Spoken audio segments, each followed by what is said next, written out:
बिस्मिल्लाहिर्रहमानिर्रहीम। अस्सलामु अलैकुम स्टूडेंट्स। प्रीवियस कुछ लेक्चरों से हम प्रोबेबिलिटी के बारे में डिस्कस कर रहे थे। आज भी हम प्रोबेबिलिटी के बारे में मज़ीद स्टडी कर रहे हैं। क्लासिकल डेफिनेशन ऑफ प्रोबेबिलिटी हमने लास्ट क्लास में भी डिस्कस की थी, दोबारा यहीं से स्टार्ट कर रहे हैं। क्लासिकल डेफिनेशन होती क्या है प्रोबेबिलिटी की? प्रोबेबिलिटी के बहुत सारे कंसेप्ट हैं, लेकिन क्लासिकल डेफिनेशन का जो कंसेप्ट है प्रोबेबिलिटी में, वो इसका स्टार्टर है, इसका बिगिनर है। प्रोबेबिलिटी यहाँ से स्टार्ट हुई थी, number of outcomes divided by number of sample space. Number of sample space होते क्या हमारे पास? जब हम एक्सपेरिमेंट्स करते हैं तो एक्सपेरिमेंट बल्क ऑफ क्वांटिटीज में किए जाते हैं, तो उनका टोटल आपके पास सैंपल स्पेस होता है। उसमें से आपके पास बेस्ट ऑब्जर्वेशन जो होती है वो आपके पास आउटकम होता है। इसके बारे में प्रीवियस क्लास में काफ़ी डिस्कस किया था। ठीक है, प्रोबेबिलिटी होती स्टार्ट कहाँ से हुई? प्रोबेबिलिटी एक रियल लाइफ टॉपिक है। ये आपके पास बेसिकली गेम से स्टार्ट हुई थी। उस गेम का नाम है आपके पास गैमलिंग। गैमलिंग के अंदर हम ताश के पत्तों का इस्तेमाल करते हैं। इसी वजह से प्रोबेबिलिटी के जो बेसिक एक्सपेरिमेंट्स हैं वो आपको गेम्स के हवाले से ही मिलेंगे। ठीक है, लास्ट क्लास में हमने एक्सपेरिमेंट 1 को डिस्कस किया था। एक्सपेरिमेंट 1 क्या था? हमारे पास एक फेयर कॉइन है। फेयर कॉइन भी हमारे पास गेम के अंदर इस्तेमाल होता है। बहुत कॉमन से एग्जांपल है, क्रिकेट मैच में मैच स्टार्ट होने से पहले दोनों टीम्स के कैप्टन के दरमियान टॉस होता है। प्रोबेबिलिटी का वन लाइन स्टेटमेंट क्या है? Future expectation, future result. जब टॉस होता है तो वही आपको ये बता देता है उस वक्त कौन सी टीम पहले बैटिंग कर रही है, कौन सी टीम बाद में बैटिंग कर रही है। लेकिन ये कब होता है? जब आपके पास कॉइन फेयर होना चाहिए, अनबाइस्ड होना चाहिए, उसमें किसी भी किस्म का एरर ना हो। एरर ना हो फेयर कॉइन्स का मतलब ये है, एक साइड पे हेड होना चाहिए, दूसरी साइड पे टेल होना चाहिए और उसका बैलेंस बराबर होना चाहिए। वो फेयर कॉइन कहलाता है या अनबाइस्ड कॉइन कहलाता है। ठीक है, आज हम इसका एक्सपेरिमेंट 2 डिस्कस करने जा रहे हैं। एक्सपेरिमेंट 2 क्या है? डाई के हवाले से। और एक्सपेरिमेंट 3 क्या है? इसका ताश के पत्ते, जिसको हम कहते हैं डेक या पैक, उसको हम अगले लेक्चर में डिस्कस करेंगे। फिलहाल एक्सपेरिमेंट 2 के हवाले से हम डिस्कस कर रहे हैं। एक्सपेरिमेंट 2 में क्या डिवाइस को इस्तेमाल किया गया है? डाई। डाई भी हम एक कॉमन सा एक गेम है जो हम घर में खेलते हैं, स्नेक एंड लैडर या लूडो जो खेलते हैं, उसमें डाई को इस्तेमाल करते हैं। अब आपकी मर्जी होती है, आप एक डाई को इस्तेमाल करें या 2 डाई को इस्तेमाल करें। ठीक है, तो डाई होता क्या? बेसिकली 6 साइडेड शेप होती है जिसपे आपके पास नंबर मेंशन होते हैं 1 2 3 4 5 एंड 6। जब आप उसको रोल करते हैं तो आपके पास इन 6 नंबर में से कोई ना कोई एक आंसर आता है। उसी चीज़ को हम यहाँ डिस्कस कर रहे हैं।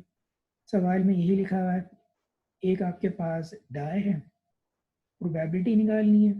जब डाई को आप रोल करें तो इवन नंबर आना चाहिए। दूसरे केस के अंदर जब डाई को आप रोल करें तो ऑड नंबर आना चाहिए। सैंपल स्पेस, एक डाई के कितने सैंपल स्पेस हो सकते हैं? 6। बहुत सिंपल सी बात है, क्योंकि 6 साइडेड, एक डाई के अंदर 6 साइडेड होती हैं तो उसके 6 आंसर आ सकते हैं, 1 2 3 4 5 एंड 6। ठीक है, ये तो आपकी रिक्वायरमेंट 1 का आंसर। रिक्वायरमेंट 2 का आंसर क्या है? Getting an even number. जब आप डाई को बोर्ड के ऊपर थ्रो करें तो आंसर क्या आना चाहिए? इवन। इवन नंबर होता क्या? 2 4 6 8, जो 2 का डिविजिबल होता है। ऑड नंबर क्या होता है? 1 3 5 7, जो 2 का डिविजिबल नहीं होता है। तो ऐसे नंबर कितने हैं इन सैंपल स्पेस के अंदर? इवन नंबर वो है आपके पास 3। तो n ऑफ a आपके पास 3। Classical definition, number of outcomes divided by number of sample space. Values put की, डिवाइड किया, आंसर आ गया। लास्ट क्लास में एक चीज़ और हमने डिस्कस की थी, प्रोबेबिलिटी का आंसर कभी भी नेगेटिव नहीं आना चाहिए और ग्रेटर देन 1 नहीं आना चाहिए। वही है पॉइंट्स का आंसर आ रहा है 0.5% भी ला सकते हैं मल्टीप्लाई बाय 100 करने के बाद। अच्छा, जो इवेंट है, इस इवेंट का आप कुछ भी नाम दे सकते हैं। मिसाल के तौर पर आप बी दे दें, डी दे दें, ई दे दें, मैंने ए दे दिया। सीक्वेंस होते तो थोड़ा बेहतर रहता है। अगले केस में ऑड नंबर की प्रोबेबिलिटी निकालनी है। ऑड नंबर की प्रोबेबिलिटी निकालने के लिए वही इस सैंपल में स्पेस में से कितने ऐसे नंबर हैं जो ऑड है, वो भी 3 है। तो दोनों केसेस के अंदर 0.5 की प्रोबेबिलिटी आई है हमारे पास। ठीक है, अगला क्वेश्चन देखते हैं। अगले क्वेश्चन में क्या चीज गिवन है। इस क्वेश्चन के अंदर हमारे पास 2 डाई हैं। जब 2 डाई होंगे तो उसके सैंपल स्पेस कितने बन सकते हैं? 36। क्यों 36 बन सकते हैं? क्योंकि एक डाई के कितने नंबर है? 6 पॉसिबल आउटकम्स, 6 नंबर्स आ सकते हैं, 6 रिजल्ट आ सकते हैं। सेम इसी तरह दूसरे के भी 6 आंसर आ सकते हैं।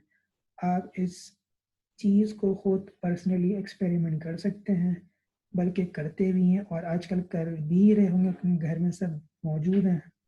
तो बहुत सारे लोग घर में लूडो खेल रहे हैं, तो आपको बआसानी चीज़ का पता चल सकता है, ऑब्जर्व कर सकते हैं 36 सैंपल कैसे बनेंगे। अच्छा, अभी फिलहाल हम यहाँ डिस्कस कर रहे हैं। मिसाल के तौर पर मैंने पहले दोनों डाई को रोल किया तो आंसर मेरे पास 1 1 आई है।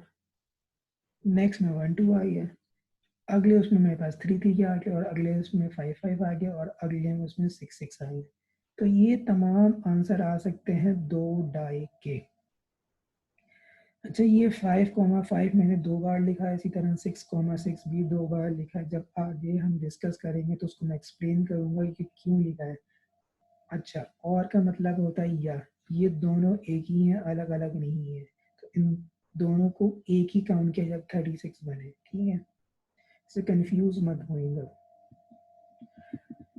पहली रिक्वायरमेंट क्या आती है हमारे पास? सैंपल स्पेस निकालना है, जो हम निकाल चुके हैं। 2 डाई का 36। दूसरे के अंदर हमें प्रोबेबिलिटी निकालनी है गेटिंग अ टोटल ऑफ 5। तीसरे में निकालनी है 7। 4 में निकालनी है ग्रेटर देन 8 और लास्ट केस में निकालनी है सेम नंबर। पहले केस में टोटल 5 का मतलब क्या है? टोटल 5 का मतलब ये है, आपने डाइस को बोर्ड के ऊपर रोल किया। यूँ लीजिए एग्जाम्पल, आपकी अपोनेंट जो सामने मौजूद है उसकी गोट और आपकी गोट का डिस्टेंस है 5 का। अगर मैं जब रोल करूं मेरे पास दोनों डाई का सम 5 आ जाता है तो मैं बआसानी उस गोट, अपने अपोनेंट की गोट को पीट सकता हूं, जो हम नॉर्मल लैंग्वेज में कहते हैं लूडो में खेलते हैं।